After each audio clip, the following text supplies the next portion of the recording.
Hi guys, it's James again, back with another video, and it was one that I was thinking of for a while because after the I guess the amount of likes I got for the top 10 post-apocalyptic dystopian films, I built on that with part 2, and that one seems to have some interest. So with one of I'd say the second most popular one, aside from my very first video, the top 25 movies of the decade, the other one was the top 10 Canadian films.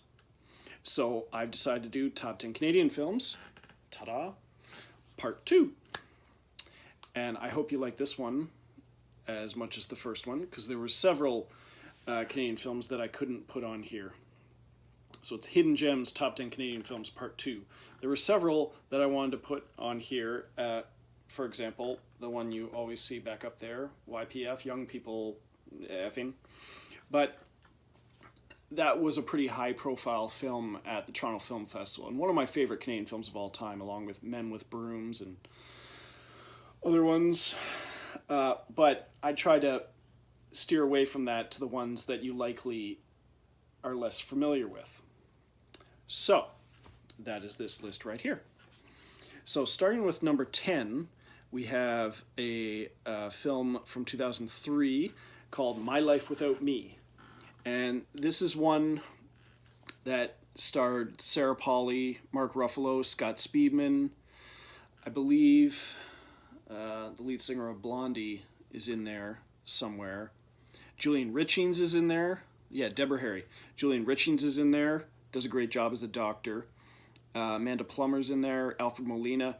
And it's basically Sarah Polley plays Anne, and she is given a diagnosis that she has a terminal illness. She's going to die soon. And the doctor that she consults with is Julian Richings playing Dr. Thompson.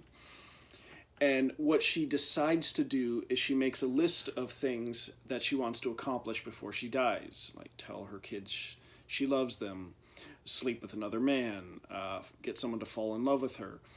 Ultimately, one of her goals is to find a new wife for her husband, who will soon be a widower. And by extension, a new mother for her children. And I watched this one a while ago, and I thought it was a great dramatic role from Sarah Polley. And you look back and it's like, holy crap, Mark Ruffalo's in this. But it was before that he had kind of broke into the mainstream. I think he had only done like You Can Count on Me and Safe Men, not very many high profile movies. And Scott Speedman always does a great job. And yeah, it's a really good look at someone getting their affairs in order before they die. So that's My Life Without Me. Number 9, we have, surprise, surprise, another movie from Adam Egoyan. And this is one called Chloe from 2009. And this one stars Julianne Moore, Liam Neeson, and Amanda Seyfried. And it's basically Julianne Moore suspects that her husband, played by Liam Neeson, so she's Dr. Catherine Stewart, he's David Stewart, and she suspects that she sees him talking to or flirting with a woman at a party, and suspects that he's been unfaithful to her. So what she does is she hires a prostitute, a call girl that she observes, and that's played by Amanda Seyfried, Chloe, and hires her to sort of seduce her husband, or try and seduce her husband, see if her husband would cheat on her. And what happens from there is a little on the twisted side. I don't want to say too much about the events that transpire throughout the movie, but that's a good starting point, possibly to get you enticed to watch the movie. It is a very different role for Amanda Seyfried. and you get Liam Neeson just playing the family man, Julianne Moore, the suspicious, mistrusting wife, but Amanda Seyfried is really in the spotlight on this one. So it's sort of they call it an erotic thriller. That would be appropriate.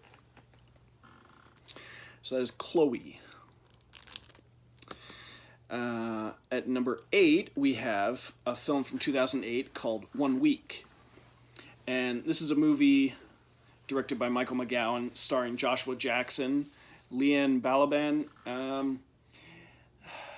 don't know how many things I've seen her in, but the first one that I was aware of her was a Canadian film called New Waterford Girl. It's pretty good. And I believe it's narrated by Campbell Scott. And this is another one, sort of like number 10, where Joshua Jackson plays Ben Tyler, and he's recently been diagnosed with cancer. And he's got a rocky relationship with his fiance, girlfriend. I think he's just in a relationship. And he decides that instead of immediately starting treatment for his cancer, he's going to go on a road trip across the country. Just see what he can see the countryside before he dies. And he sort of meets an assorted cast of characters. Meets a backpacker, so a hiker, played by M. Griner, who I believe is a singer, and sort of hooks up with her. But he also, when he's at a motel, he meets a guy at a hotel who has been through cancer and beat it. And it's odd because this person is played by Gord Downey, who ended up dying of brain cancer. But this was 12 years ago, so it's odd. You think back on it, it's odd. And it's sort of, it's the experiences he has while he's on his road trip before he comes back to make peace with things and start his treatment. And it was a good one. When I finally watched it, I didn't see it when it came out, but I didn't see it when it came out, and then I kept putting it off, and then when I wanted to see it, I couldn't find it. So when I finally found it, grabbed it, and I've had it ever since. So that is 1 Week. And no, it does not feature the Bare Naked Ladies song. Number 7, we have a film called Flower and Garnet. It's a film by Keith Berman, and it stars Jane McGregor and Callum Keith Rennie. There's a few on here with him in it. And it's basically Flower and Garnet are the children of Callum Keith Rennie's character, Ed. And Colin Roberts plays Garnet, and his older sister is Flower, played by Jane McGregor. And basically, their mother has died giving birth to Garnet. And he has trouble connecting with his children, showing them love and whatnot. And so Flower watches after Garnet, but then Flower has to move out because she gets pregnant. And it's all about Flower looking after Garnet and them trying to connect back with Ed, their father. And it's a sweet story that won a bunch of awards, Genie Awards, the Canadian Oscars, and I haven't watched. This is one of those ones where I watched it once, loved it, and haven't watched it since. But I still have it, and I keep meaning to go back to it again one day. But I know I love it, so one of these days. But yeah, so that's Flower and Garnet. Let me just see if there are any. It doesn't say no. Wikipedia's kind of failing me on that one. There's not a lot of details on it. So, number 6, we have a film called Silk. And this was based on a novel of the same name, directed by Francois Girard, who also did The Red Violin. And this one is basically, it stars Michael Pitt and Keira Knightley. You've got Alfred Molina again. And it's sort of, Michael Pitt is hired by Alfred Molina, who reopens a silk mill and sends him to Japan to pick up these eggs, silkworm eggs, I think, to bring them back so that they can start generating all this silk to grow their business. And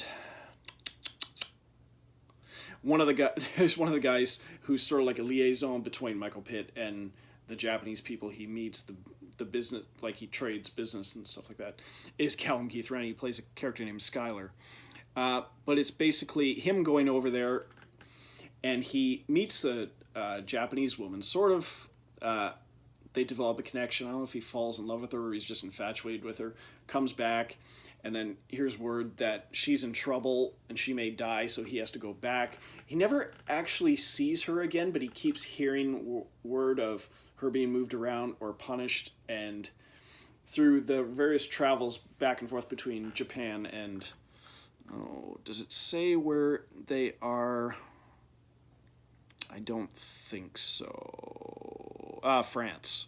Okay. I think. Yeah.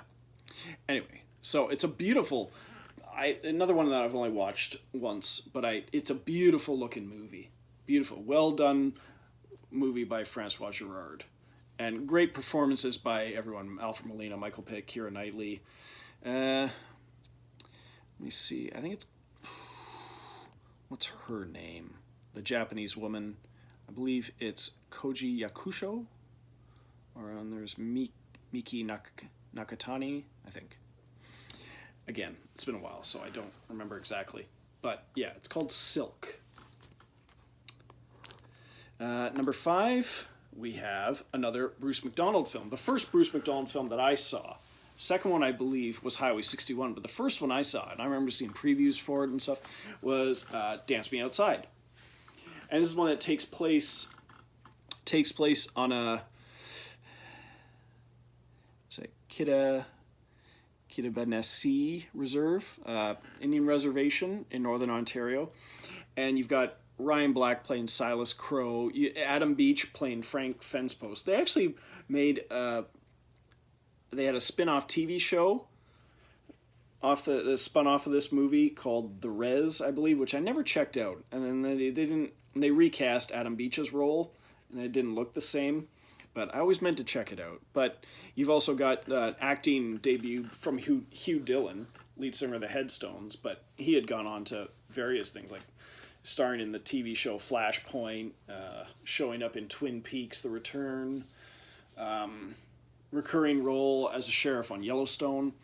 But you basically got the two guys living on the res, and their sister had moved away and gotten married to a white guy and brought him back to visit, and they're having trouble conceiving a child.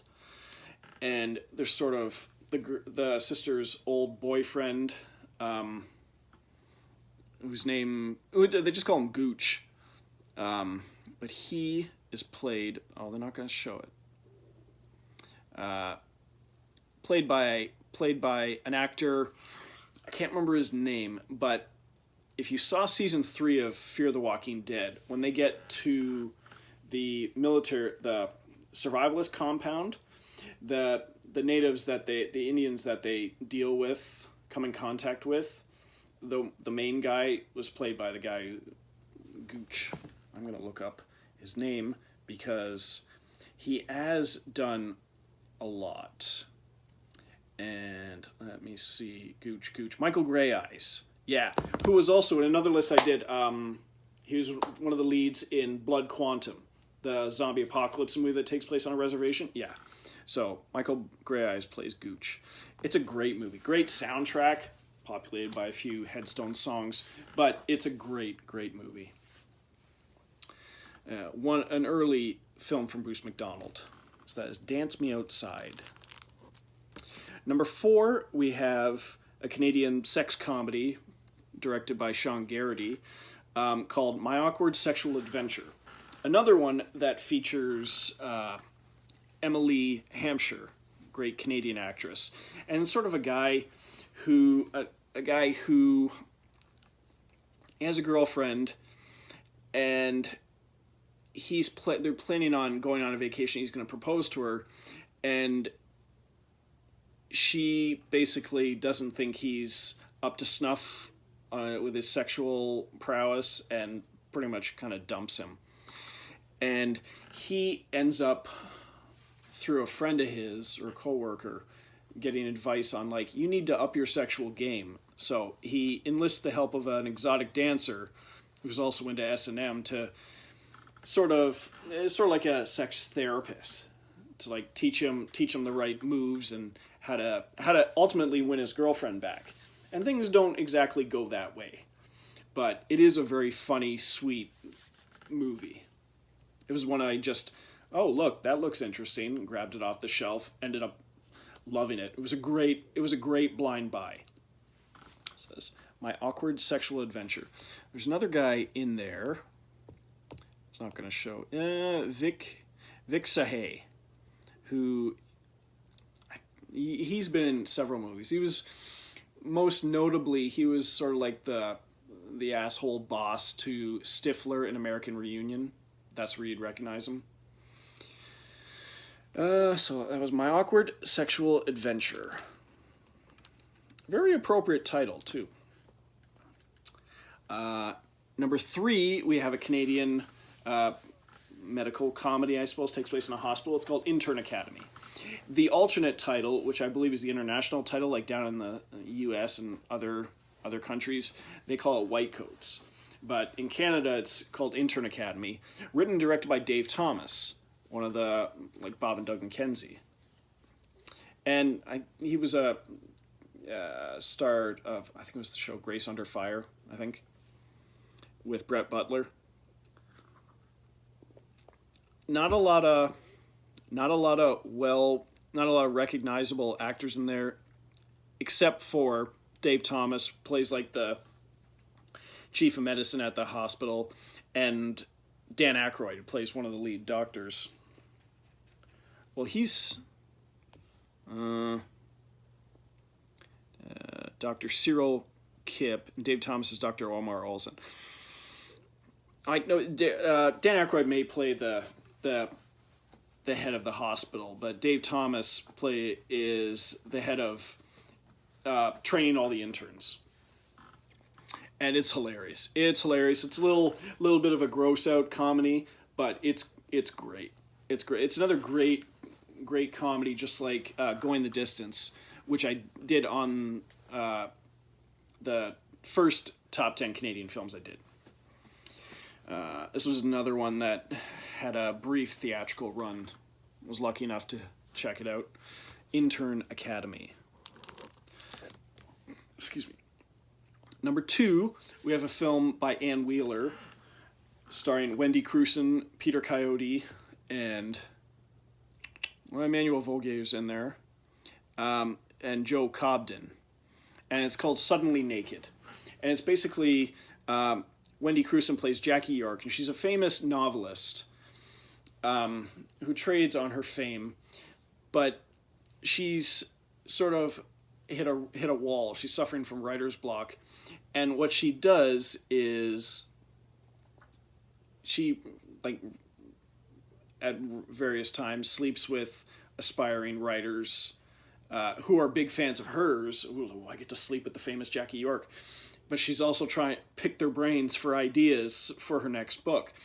And she ends up hooking up with a young author who's already been published, who they end up making a connection and forming a relationship, but she has to keep it on the sly. She doesn't want to suffer any embarrassment. She's dating this much younger guy, but it's more than just a random hookup for both of them, actually. And I believe Peter Coyote plays her ex-husband, but yeah, it's a great great relationship drama.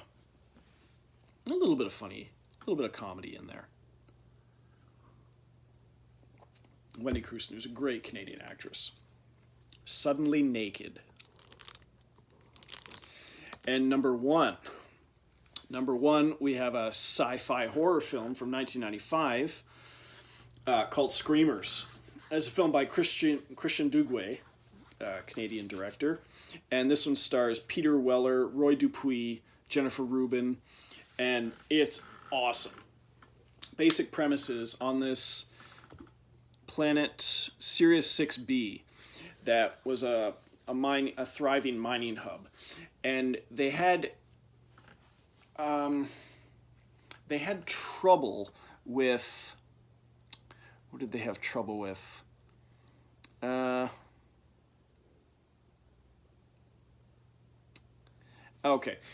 was a strike that happened, so they hired mercenaries to try and take them out, and that didn't work.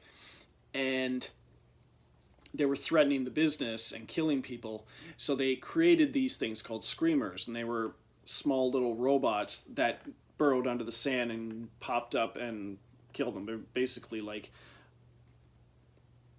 little sword on a little machine, just pop up and you're dead.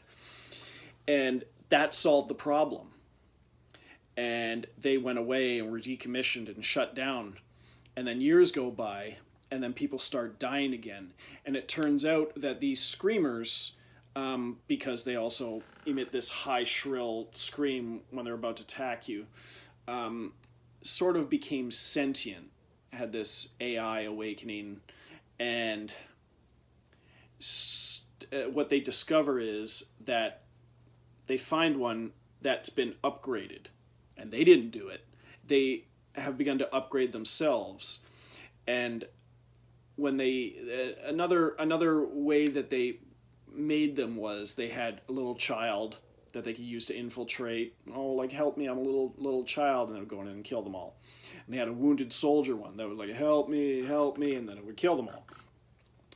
But they have begun to evolve and upgrade themselves. And they're no longer protecting the mining hub. They're attacking anything. And Peter Weller, Roy Dupuis, another guy, and Jennifer Rubin, who they come in contact with and rescue her, they have to try and get to the bottom of this and protect their base. And, oh man, this movie's awesome. And the effects, they don't age as well as you'd like, but they age a lot better than some other movies that have been around for 25 years. The movie still looks great. And, based on I had forgotten about this, based on a Philip K. Dick short story from 1953 called Second Variety.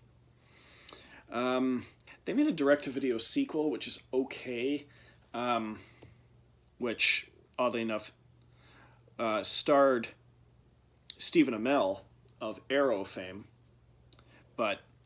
and Lance Henriksen, but it's all right. I haven't watched it in a while, but it's all right. Screamers I revisit every once in a while because it's just cool. Great story. I don't want to say, because I do enjoy horror movies that don't end well. I don't want that to be a spoiler, but this movie's cool enough to survive that. It's just cool. Yeah, so that was Screamers. And that is it for this list, the Hidden Gems Top 10 Canadian Films Part 2. I hope you enjoy it. And I'll see you for the next one. All right, toodles.